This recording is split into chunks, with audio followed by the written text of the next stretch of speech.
got the right to remain silent. Anything you say can and will be used against you in a court of law. You got a right to an attorney prior to and during any question. If you can't afford one, the court will appoint one for you. Do you understand your rights? When the wolf is at your door,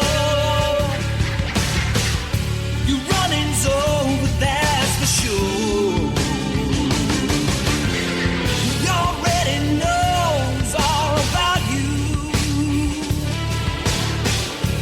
Cut you down, no matter by you.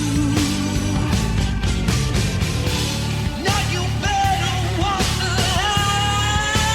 Real life,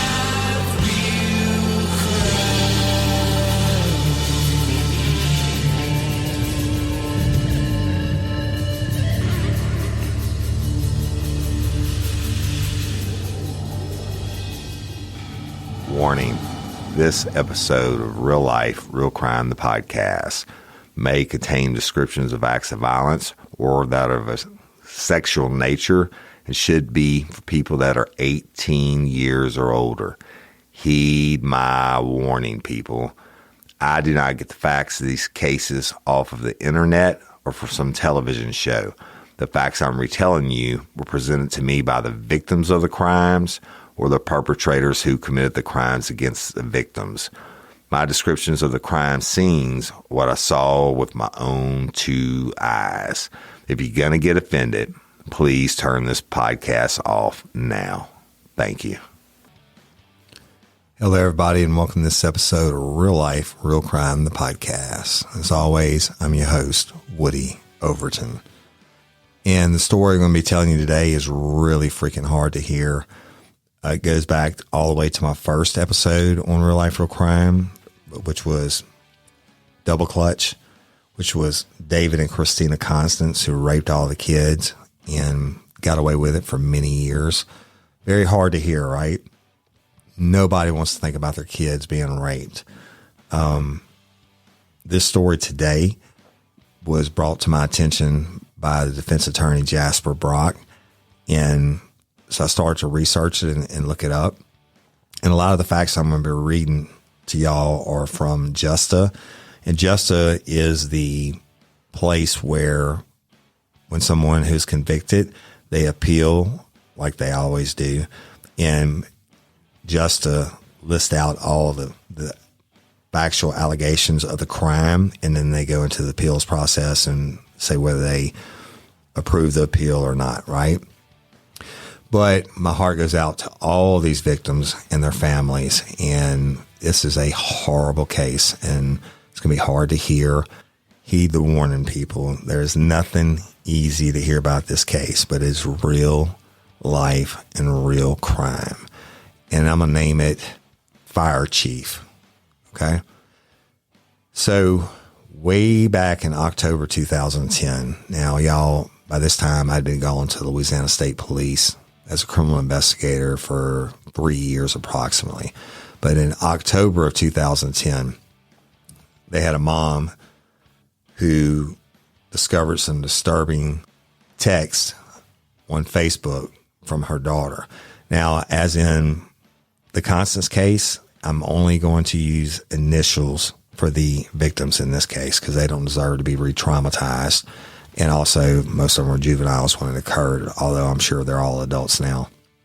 But in October 2010, there was a mom who had a 13-year-old, and we'll call the 13-year-old RB, the initials. And mom's doing what moms do, right? Kind of scrolling through RB's Facebook stuff and finds out that RB has been talking to a guy named Franklin Dale Church. And y'all, I knew this guy. He was a fire chief in Holden, Louisiana. Okay. The volunteer fire departments I always tell you about back then, if I was in uniform patrol and there was a vehicle crash, they would come out and work the scenes and direct traffic and of course render assistance or whatever. But then, we had house fires, working structure fires. We would respond to. Fire departments would be there. These volunteers would show up. Best people in the world, most of them. But this guy was the chief. Okay. And I knew him, and I knew him before he was chief. Worked with him on many, many, many different occasions, whether it's a medical or a house fire or a vehicle crash or whatever. He was there. In all accounts, likable guy, right? Serving the public, doing what he could do to help them. Pretty much had that air that he just was a great guy and a public servant, if you will.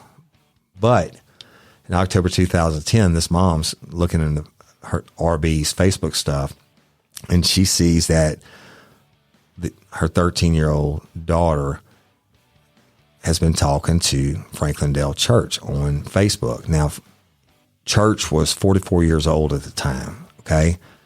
The girl was 13. Enough said, right? But the mom read a text on her daughter's cell phone, on RB's cell phone from Church. And the text, Church told RB to delete the text between them. RB's mom, suspicious, as any mother would be, so she did the right thing. She called the police. Cops go to her home in Livingston, Louisiana. Now, this would be the town of, y'all, and they have their own police department. Their chief is Randy Dufresne. He and I used to work together, hand in hand, every night when I was in uniform patrol. Great guy. He worked for the sheriff's office for a long time, and then he became chief of the town of Livingston. Great cop, no nonsense guy, the old school cop, right? I can tell you the times we having to fight bad guys and stuff like that, and he always had my back. Then when he gets to be chief of Livingston, he takes what was, I hate to say, it was a small department. I think they only had a couple full-time officers in the chief, but he turned this place around. He hires more officers. He trains them. He makes sure they're squared away. And good guy, turned that department into a great department, and he's all about the law, okay? And been a friend of mine for over 20 years. But in 2010, the cops, his guys, go out to meet with RB's mother, and they go to her home, and one of the cops read a text from Church on RB's cell phone asking her if she was a virgin. Okay. Well, that sets off a lot of alarms. That, and on top of the text where he says, delete all her shit, because he knew he's fucking doing wrong. So the Livingston police began to watch RB's Facebook account, and they got logged in, et cetera. And they observed that Church was writing to RB, the 13-year-old, and asking to meet her. And he asked her if she could walk outside of her house so that he could see her. And Church told RB, hey, you do this and I'll give you some cigarettes if you give me some sex. Cigarettes in exchange for sexual activity, right? On a 13-year-old. So what do the cops do? They get together. They know this is going down. Church has asked the victim to come out and meet her, and gave the location, and said, so the cops respond and they set it up. Like they're acting like they're RB. Church thinks he's going to get some sex from this 13-year-old for a pack of smokes. So they set it up, and the cops, acting as if they were RB, the Livingston officers, said that they would meet Church at the ballpark near her home, y'all. That's in the town of Livingston.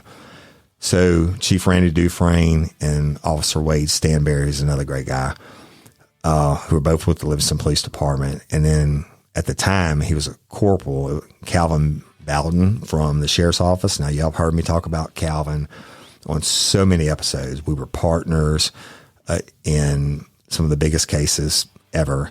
And Calvin is a no-nonsense guy. Now he's a polygraphist and sits on the state polygraph board and everything else. But if you were a victim, you wanted Calvin Bowden to work your case. All right. He was going to get shit done, and he was going to do it correctly, and he was going to do it better and cleaner, and he was going to get a conviction. Now, Randy was the same way, Randy Chief Dufresne. So they get together and they go to the ballpark at the time that church is supposed to meet RB. So they roll up into the ballpark and they see Church parked in his work truck, and he was parked facing RB's house. When they roll up on him, he's sitting in the truck. He's got his laptop open, sitting in his lap. He looks up, he sees Calvin and Chief Dufresne and Officer Stanberry, and he immediately slams his laptop computer closed, and he tossed it on the passenger seat, puts his vehicle in reverse and attempted to get the fuck out, right? But they had him hemmed in. You weren't dealing with rookies, all right? My boys had him hemmed in, had him blocked in, and he couldn't get out. They order him out of the vehicle, out of his work truck, and he refused. At first he refused, but then when he got out, they went to put him in handcuffs, and he was like, fuck you. Okay, and let me tell you about that. The most dangerous time for a cop when dealing with a suspect is when you go to put the handcuffs on. And generally, they will let you get that first one on, and that's when they fight. And then if you lose control of them, they now have a weapon on their wrist. One cuff is connected. The other one, if they're swinging at you, you got a piece of metal coming at your head, the other cuff, right? So, but again, he's not dealing with rookies. And he was like, fuck you, not being cuffed. And fight was on, right? He resisted totally. And now you got 3-on-1. They're fighting him. They go to get down, and one of them takes out their freeze plus P and douses his ass down. Now, I told you all about freeze plus P. It's tear gas and mace mixed together, and it's the gift that keeps on giving. You get sprayed with that shit, and for the first 30, 45 seconds, it burns, but you're thinking, oh, I'm good. I can still handle this. But as it progresses, it makes your eyes involuntarily shut, and it feels like you're getting pounded in the face with bricks that are on fire. Then it makes you feel like you can't breathe, like you're drowning. And very effective tool. This asshole's already fighting. And when that happens, you've got to affect the rush. You can't let him go. You've got to get into the fight. You got to use what tools you have on hand.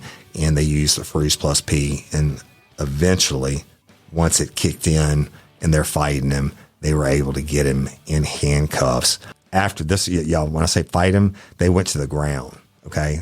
He's fist fighting 3 of them. And it's hard to put somebody in handcuffs that doesn't want to go into handcuffs. I've had like 5 cops on one guy that's fighting for everything.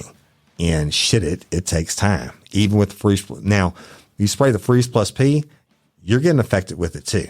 The officers all would have had to breathe it, but thank God they've been through the training and how to fight in it. And part of the training is they spray you with it, and then you have to put hands on a fake suspect and actually effect an arrest, put handcuffs on them. So they train you on it. So you know when you use it, you're going to get some of the effects from it, and they did. Now, Church, he fights them all the way to the ground. They spray him, finally get him subdued, and get him put under arrest. Okay. What do they do then? Naturally, they get the warrants and they seize his laptop computer from his truck. But when they're searching the truck, they also find a pair of handcuffs and a condom wrapper and a brand new pack of Marlboro Smooth menthol cigarettes. And guess what? Church didn't smoke. Remember the text? Hey, RB, you come outside, give me some sex. I'll bring you a pack of smokes, right? Because you're 13. They arrested him and took him to jail. And guess what happens? he bonds out.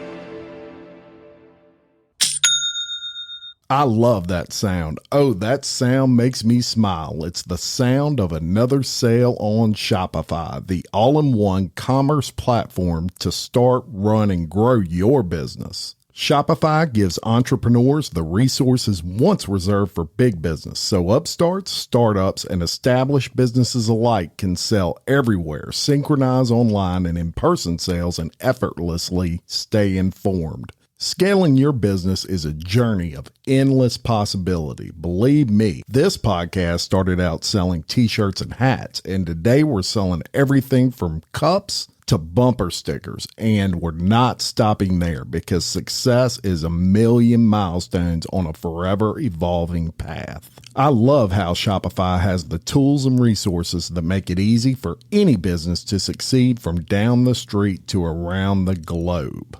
You can reach customers online and across social networks with an ever-growing suite of channel integrations and apps, including Facebook, Instagram, TikTok, Pinterest, and more. Synchronize your online and in-person sales. Gain insights as you grow with detailed reporting of conversion rates, profit margins, and beyond. More than a store, Shopify grows with you. This is possibility powered by Shopify. Go to shopify.com/RLRC, all lowercase, for a free 14-day trial and get full access to Shopify's entire suite of features. Grow your business with Shopify today. Go to shopify.com/RLRC right now. That's shopify.com/RLRC.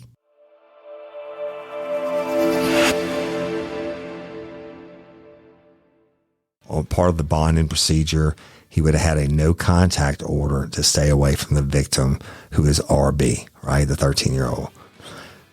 So that goes down. He's out on bond. But in early 2012, Church and RB start texting and communicating again on Facebook, but they were using bogus names on their accounts. Okay. RB is 13, y'all. I don't know if she thought she was in love with the guy or whatever. She's getting. Hey, y'all, let me tell you about Gobble. All Gobble meal kits are pre-prepped. That means less work for you and less waste in your kitchen.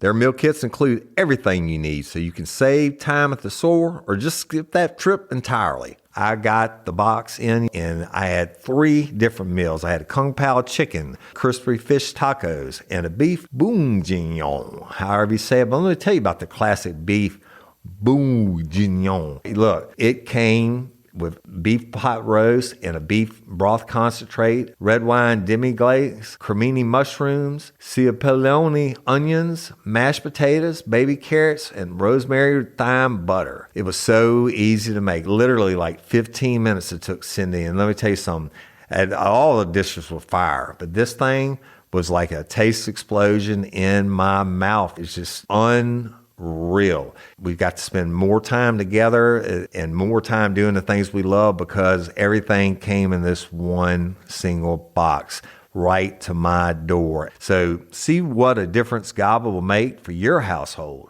Right now, they're offering my listeners a fantastic limited time deal. You get $120 off across 4 boxes plus free shipping and free cookies. And let me tell you, those cookies, I ate one that was sin baked and it was delicious. Go to gobble.com/real life. That's GOBBLE.com/real life for $120 off your first 4 boxes.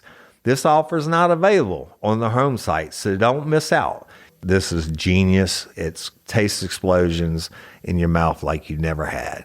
Hey ladies, are you feeling overwhelmed by hormonal changes? Well, you're definitely not alone. There are more than 1,000 hormone disruptors living in our environment right now. It's in your food, your water, the air you breathe, the clothes you wear, your skincare products. They all mess with your hormones. Then there's the natural hormone changes your body goes through, premenopause, menopause. And while it's a natural process, it doesn't mean you have to suffer through it. The good news is you don't have to suffer through it anymore because now you have hormone harmony, a formula made only with herbal ingredients that are shown to reduce hormonal symptoms in women of all ages. Hormone Harmony is not just a hormone support and supplement, it's become a phenomenon. Women can't stop talking about it on social media. A bottle of Hormone Harmony is sold every 24 seconds. And the biggest benefit? Well, my wife says it makes her feel like her own self again. And that's what women mention over and over in the reviews. And there are over 30,000 reviews for Hormone Harmony. And for a limited time, you can get 15% off your entire first order at happymammoth.com. Just use code RLRC at checkout. That's happymammoth.com and use code RLRC for 15% off today. That's happymammoth.com and use code RLRC. Attention. I don't know. It doesn't matter. This is 2 years later. She begins sneaking out of her house and has sex, vaginal, oral, in church, even attempted anal sex, but couldn't complete it. But she would sneak out. He's still in his truck and he's having vaginal and oral sex with her and tries to penetrate her anally, but is unsuccessful. This progresses, and RB begins meeting church at his house in Holden, Louisiana, and he continued to have sex with her. You know what? You can't say sex. He was fucking raping her. Even if she consents, you can't consent when you're 13 years old. You know, you might think you're in love and all this, whatever. It's bullshit. It's rape. He's a punk ass rapist. But they start doing it at his house. All right. So what happens is RB's mom learned what RB was doing.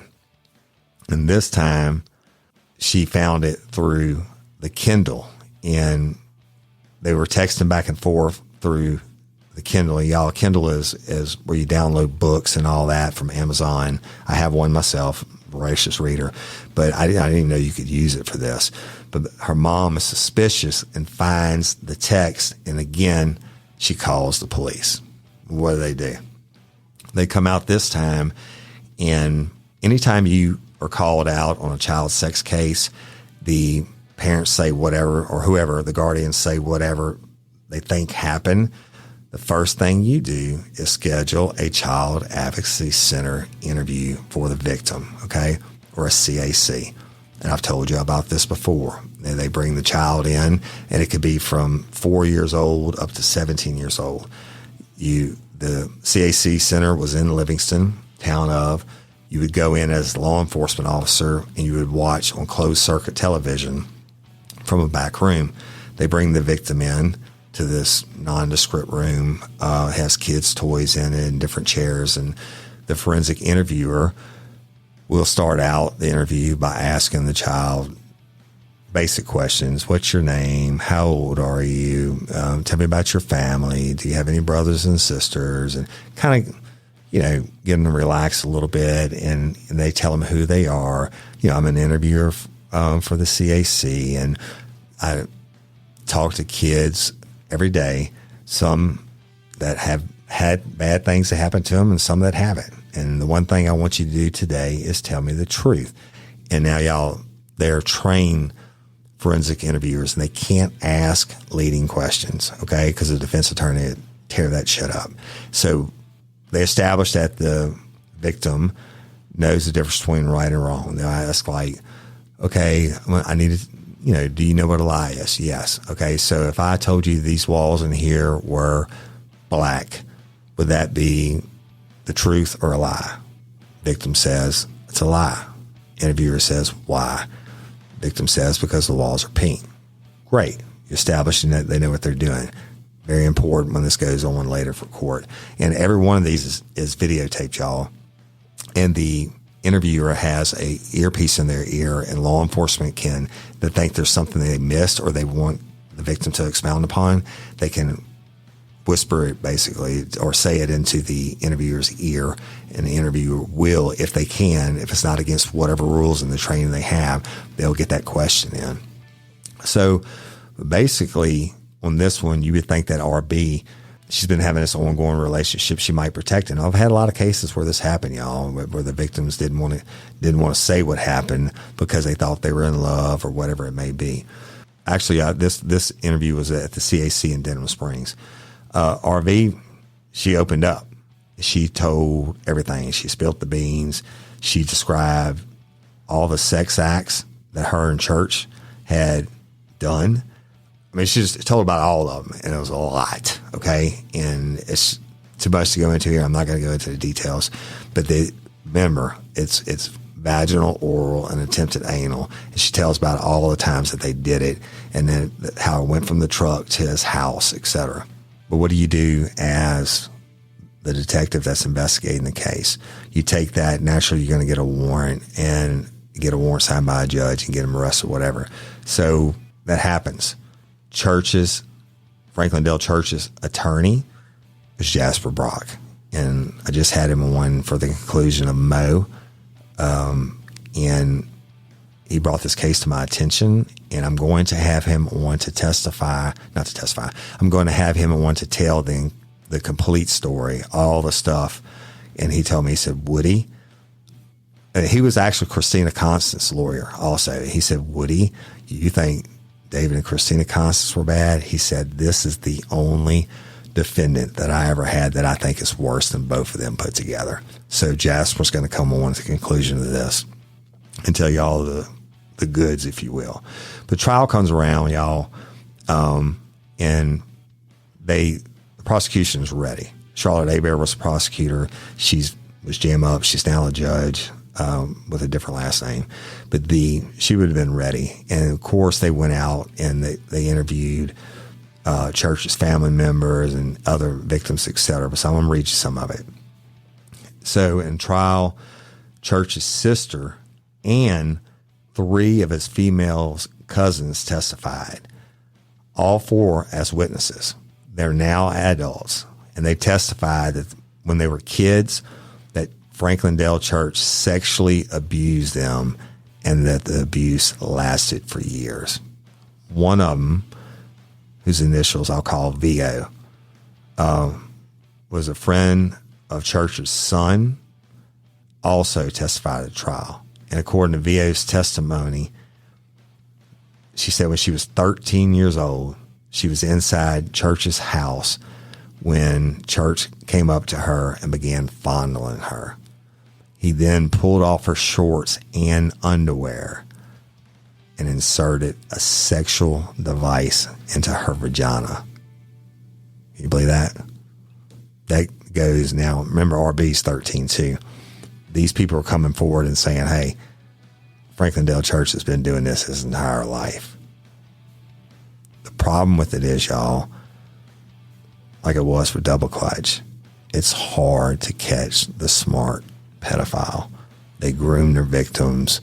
They know what they're doing, and they certainly think they're smarter than anyone else. And Church being the fire chief, that is, every time he went out and got to work with the cops and shit, he's laughing inside. He's thinking, haha, I'm smarter than y'all. Y'all think I'm this great guy, but I'm raping everybody, right? Before the trial, they had a prayer hearing, and I'll let Jasper explain that to y'all. And 3 of Church's female cousins, again, testified that he regularly sexually abused them. And y'all, I'm talking about rape, oral, anal, vaginal. One of them, whose initials were ST, said when she was 3 years old, Franklin Dale Church molested her. He tried to vaginally penetrate her, but he couldn't do it. 3-year-old, okay? Now, people would say, oh, how's a 3-year-old remember? They can remember. You better damn well believe it. And she may have been a little bit older. But I had a 4-year-old in a murder case pick the bad guy out of the lineup in a heartbeat. And so everybody's different. When she was very, very young, Franklin Dale Church tried to put his penis in her vagina, and it wouldn't fit. But in 1986, when she was 12 years old, Franklin Dale Church was 19 at the time, 19 or 20. He molested her and tried to have sex with her. Even when Franklin Dale Church got married.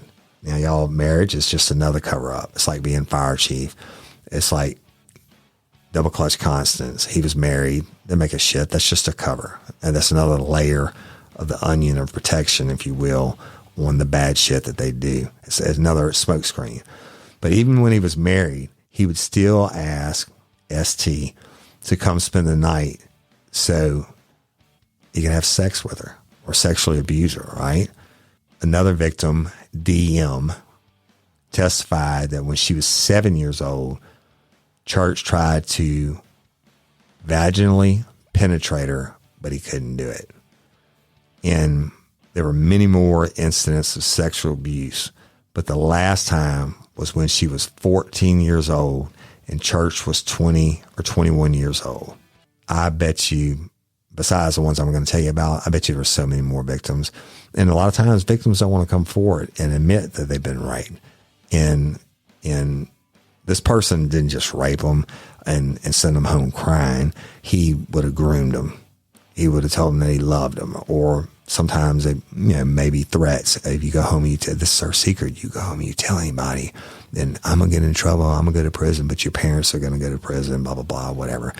It's all, I've seen it so many times, and it'll never get any less sickening than it is, period.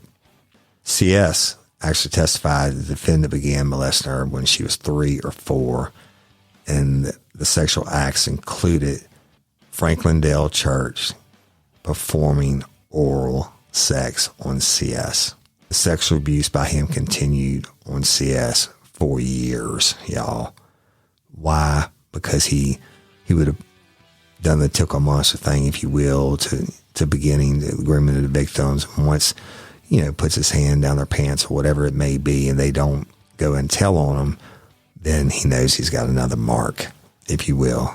And he's going to do it and do it and do it and do it. But look, listen to all these different victims.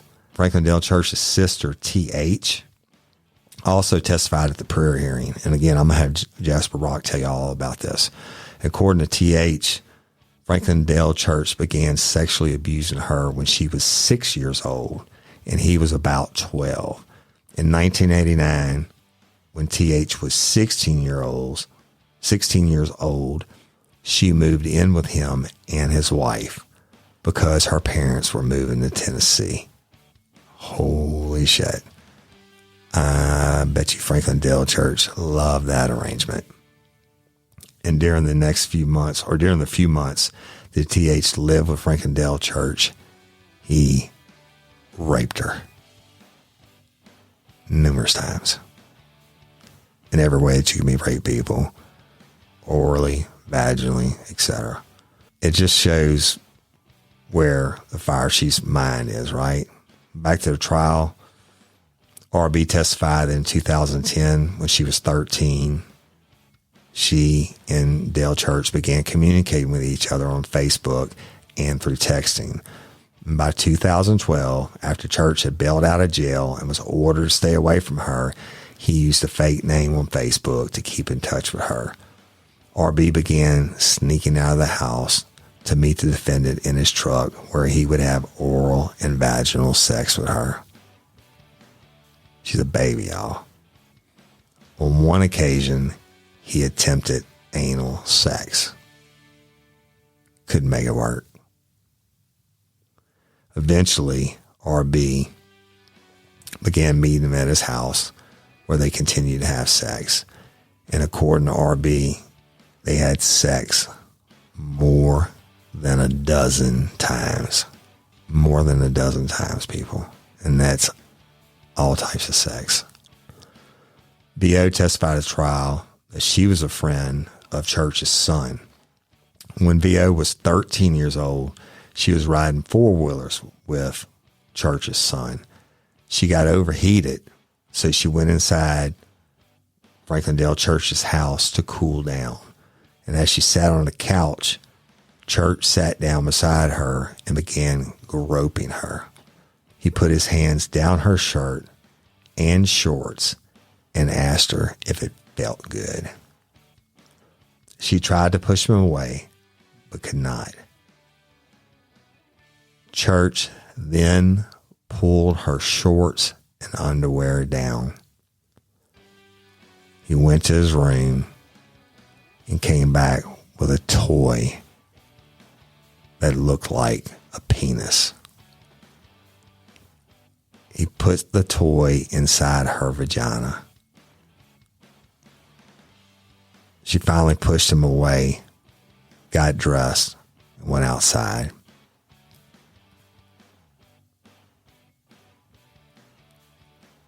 It's crazy, y'all. The three cousins and the sister all admitted they had not reported the matter to the authorities.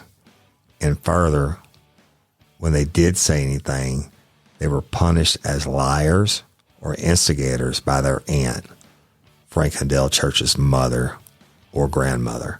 It came out that the sexual crimes against Franklin Dale Church's three cousins and his sister over several years started when they were all young and lasted for several years.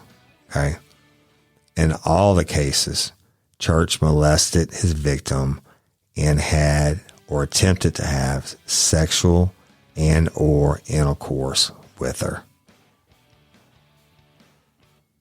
In all these cases, Franklin Dale Church knew or was friendly with his victims and used that familiarity to take advantage of them. For many years, Franklin Dale Church exhibited a clear pattern of behavior made manifest by the continuity and consistency with which the other crimes were committed. His predilection to pedophilic activities appeared long-standing and firmly entrenched. RB's mom testified that when she discovered RB was still talking to Church, she took RB to Florida at the end of June of 2012. And while in Florida, RB's mom found RB in the bathroom using the Kindle I told you all about to communicate with Church. RB's mom looked at the Kindle text and noticed RB was calling the defendant Daddy, the defendant being Franklin Dale Church, Daddy. RB confirmed in her own testimony that she called Church Daddy because Church wanted her to. When they returned back home, RB's mother turned over RB's cell phone to Sergeant Jennifer Duett with the Livingston Parish Sheriff's Office. Y'all, she used to work child crimes. She's super sharp, super awesome. During the trial, Sergeant Duett testified she became involved in the investigation of Church in July of 2012 when RB's mom gave her RB's cell phone. Sergeant Duett looked through the text messages. She testified she saw some text messages between RB and Church where RB was calling Church Daddy. They were very sexually explicit in nature. And RB testified that during this 4-month period, March 1, 2012 to June 30th, 2012, when she was having sex, it's not sex, y'all, she's being raped, but when she was having sex with Church, they were also sexting. And I'm a Spark something uncommon this holiday with just the right gift from Uncommon Goods. The busy holiday season is here, and Uncommon Goods makes it less stressful with incredible hand-picked gifts for everyone on your list, all in one spot. Gifts that spark joy, wonder, delight, and that's exactly what I wanted feeling. Hey, y'all, I ordered a super cool piece. It's a candle with a sculpture of LSU's Tiger Stadium on top of it. And each officially licensed laser cut wooden replica features up to 4 layers of detail, creating a bird's eye view of a specific football field, seating section, and more. And every label includes your stadium's name, the team's logo, and school location. And it has a coconut, soy, vegan wax infused with sandalwood smell that creates tailgates and touchdown scent profile, reminiscent of game day. It's invigorating like fresh cut grass and nostalgic like smoke from a pre-game grill, and calming like the crisp autumn air of a new semester on campus. Y'all, I love it. I have it at the base of my TV, and I'm ready to watch the Tigers play on Saturday night, right? Uncommon Goods. Look, when you shop at Uncommon Goods, you're supporting artists and small independent businesses. And many of their handcrafted products are made in small batches. So shop now before they sell out this holiday season. Uncommon Goods looks for products that are high quality, unique, and often handmade or made in the U.S. They have the most meaningful, out of the ordinary gifts anywhere. They even have gifts you can personalize. From holiday hosts and hostess gift to the coolest finds for kids to hits for everyone from the book lovers to diehard sports fans. Uncommon Goods has something for everyone, not the same old selections you can just find anywhere. And with every purchase you make at Uncommon Goods, they give $1 to a nonprofit partner of your choice. They've donated more than $3 million to date. So to get 15% off your next gift, go to uncommongoods.com/RLRC. That's uncommongoods.com/RLRC for 15% off. Don't miss out on this limited time offer. Uncommon Goods, we're all out of the ordinary. Read y'all a little bit of the sexting text messages, okay? And this came from the direct examination between the prosecutor and RB during the trial. So the question is, okay, this is the prosecutor. Okay, I got it. That's all right. So now tell us about Daddy. The answer from RB was, we got in an argument, I think, and he just said, from now on, I want you to call me Daddy. I was just like, yes, Daddy. And at that point, I was really mad because she was reading my text, but she didn't know who I was talking to. Now, that's RB talking about her mom, y'all. Question from the prosecutor. And how would he speak to you? RB answers. Sometimes he would be nice, and sometimes he wouldn't. Prosecutor. When you say he wouldn't sometimes be nice? RB. Prosecutor. What would he say to you? RB says, I don't know if I can say that. Now, y'all, this is an open court. Actually, not open court because juveniles, they would kick the general public out, but it's in front of a jury and in front of people RB didn't fucking know. So the prosecutor says, what? RB says, I don't know if I can say that. Prosecutor says, just say it to me. RB says, sometimes he would either call me a slut or a whore or a bitch. Charlotte, prosecutor says, and would you say anything back to him when he would call you that? What would be going on that he would call you that? RB says, sometimes it was just when we're having sex, or sometimes it would be if we were sexting, or prosecutor cuts in and says, did you ever tell him that you didn't want to be called that? And RB says, I just did whatever I was told. It's fucking crazy, y'all. When you hear this real stuff, and there's so much more to it, when you hear this real stuff, it's so sick to think that there are people out there that are the devil, like Franklin Dale Church, that raped all these babies and probably a whole lot more than I'm telling you about. And he got away with it for his whole entire life.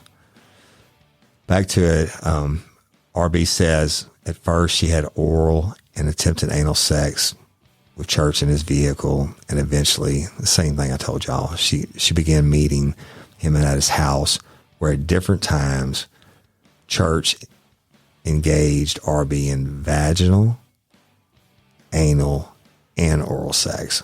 So now he's able to penetrate her anally, y'all. RB testified that they had sex 13 or 14 times, and RB's mom discovered RB had both of her nipples pierced. Think about that. I have 2 grown daughters now. If they ever came home at 13 years old with their nipples pierced, I'm going to kill a motherfucker. But RB explained this to her mom, and she said that Franklin Dale Church had pierced them for her because he liked body jewelry. I mean, it just goes on and on. You're going to pierce her nipples? Holy shit. That's like you getting away. He's pushing the envelope. He's got away. He's out on bond for it. He has a no contact order with her. And hey, that's stopping. No. He's having sex with her, anal, vaginal, oral. He even pierced her nipples. Now, I don't think anybody is going to, obviously people get their nipples pierced, but I don't think any kid is just going to voluntarily have their nipples pierced. That shows the control he had over her. And remember, he calls her a bitch, a slut, and a whore, and she has to call him daddy. Okay, I'm going to end this episode, and it'll only be one more when I have Jasper Brock on, so I don't know where y'all are going to get this, but I'm going to read you an article from the WAFB. This is after the articles about him being arrested and everything else, but this is the opening statements and testimony. The name of the article is Opening Statements and Testimony Beginning the Trial of Franklin Dale Church, and it's published on June the 12th of 2013. It says, Livingston, Louisiana. Opening statements and testimony got underway Wednesday morning in the trial of a former fire chief facing multiple sex charges. Franklin Dale Church of Holden is charged with 9 counts of indecent behavior with juveniles. He is the former fire chief of Holden. 11 people testified Wednesday. Several are relatives of Church who claimed he molested them when he was about 17. Family members say that they can remember inappropriate things happening when they were as young as 5. One family member testified Church would peek through a window to watch her take a bath or try and convince her to get naked with him. She says he would tell her, "Don't worry, we're just playing a game." Another relative testified that Church would corner her and shove her against the wall and touch her. He told me I was his girlfriend and I should like it, she testified. The father of some family members testified he threatened Church with castration. Hi, everyone. I'm Dr. John White, WebMD's Chief Medical Officer and host of the Spotlight On series from WebMD's Health Discovered podcast. For this special 2-part episode, you'll hear up close and personal journeys about being diagnosed with a rare type of cancer, multiple myeloma. I started in myeloma nearly 25 years ago. And at that time, the average expectation of life in someone with myeloma was maybe 1 to 2 years. But even just in this last 10 to 12 years, we have doubled, if not tripled, the average survival of patients. I saw a new patient this week, and we had this conversation that based on what we've done over the last decade, my expectation is that patients going to live more than 10 years. Listen to Health Discovered on the iHeartRadio app or wherever you get your podcasts.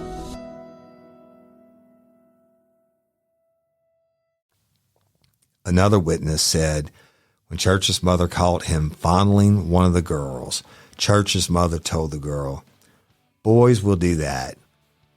Boys will do what you let them. And you know, boys will be boys." That bitch should have been on trial too, if she was alive. Article continues. The mother of a 13-year-old victim testified her daughter received messages on Facebook and text messages from Church. She says the text said things like, "Does your mother know who you're texting? Are you deleting these messages? Do you know you're hot? Can you meet me in 20 minutes?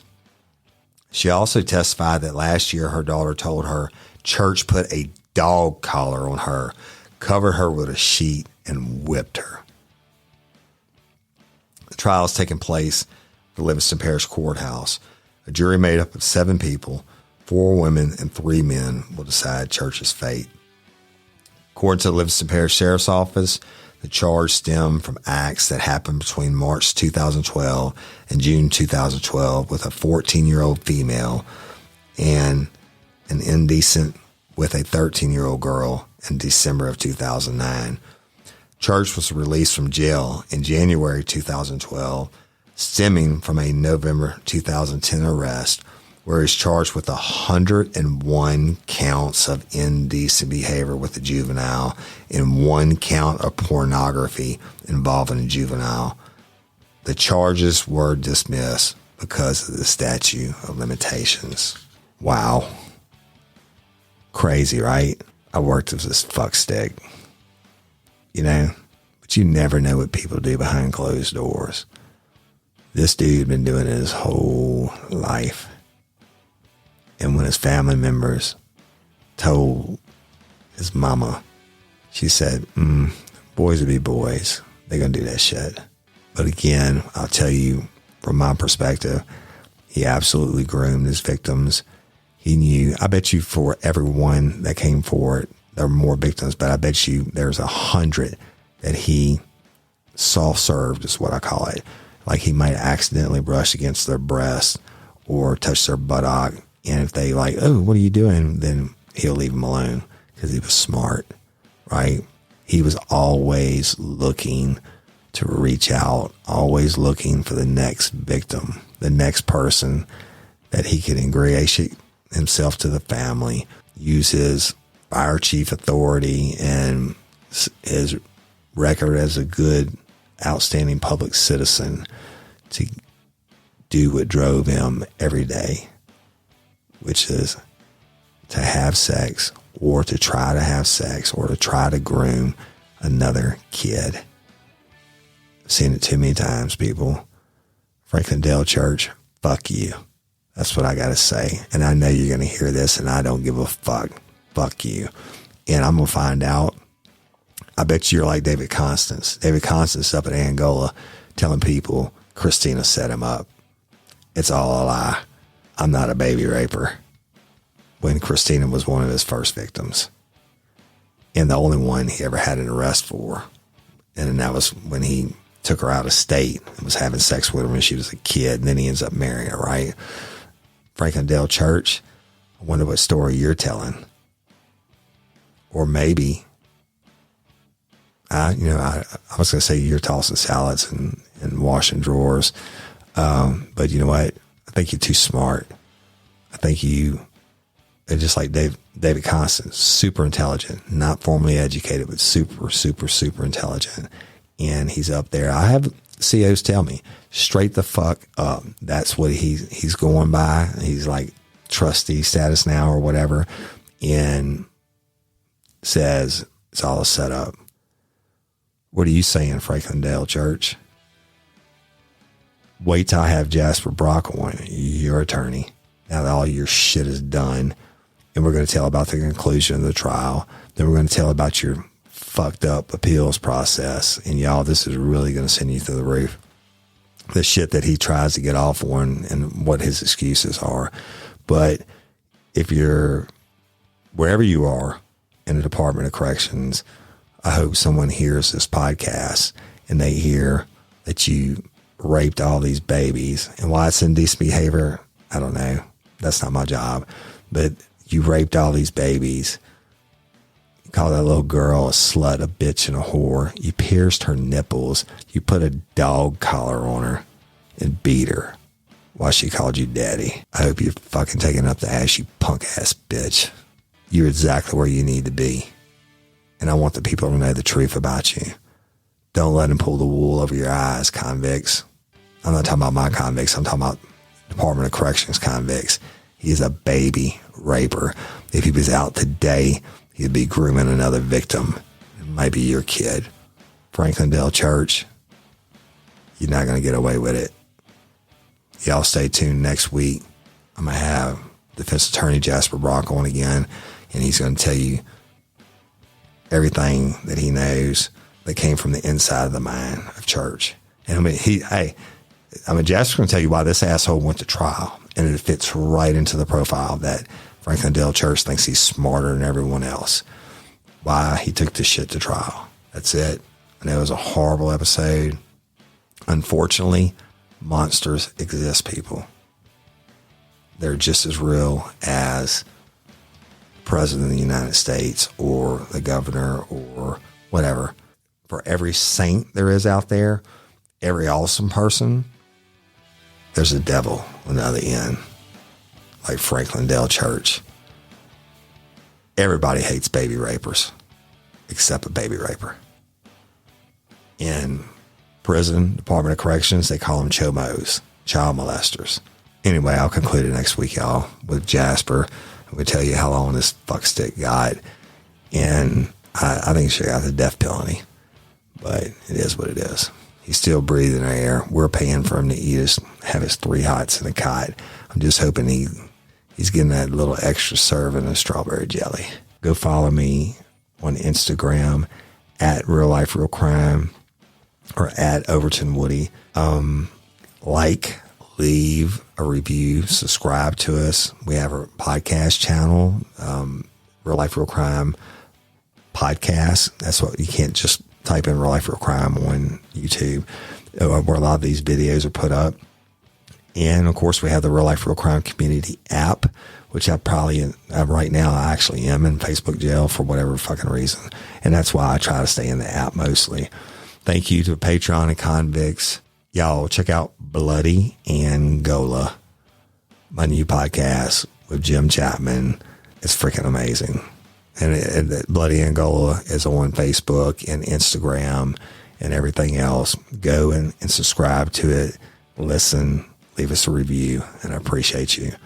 If you're a lifer from Chile,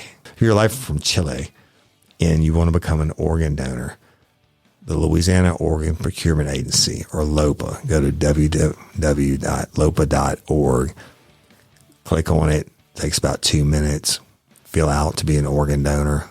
Y'all, certainly, if you're from Louisiana, I would urge you to go sign up to be an organ donor. People are dying every day waiting on organs. It has to be the exact right circumstance and time for a person's organs to be used. And if it comes to that point in time, you're not going to care. Give the gift of life and sight and all that good stuff. Be a hero. Sign up to be an organ donor. And I'm Woody Overton, your host of Real Life, Real Crime, the podcast. And until next time or ever, don't make me catch you down on Murder Bayou. Peace.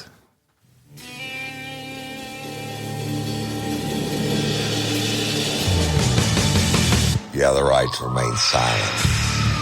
Anything you say can and will be used against you in a court of law. You have a right to an attorney prior to and during any question. If you can't afford one, the court will appoint one for you. Do you understand your rights?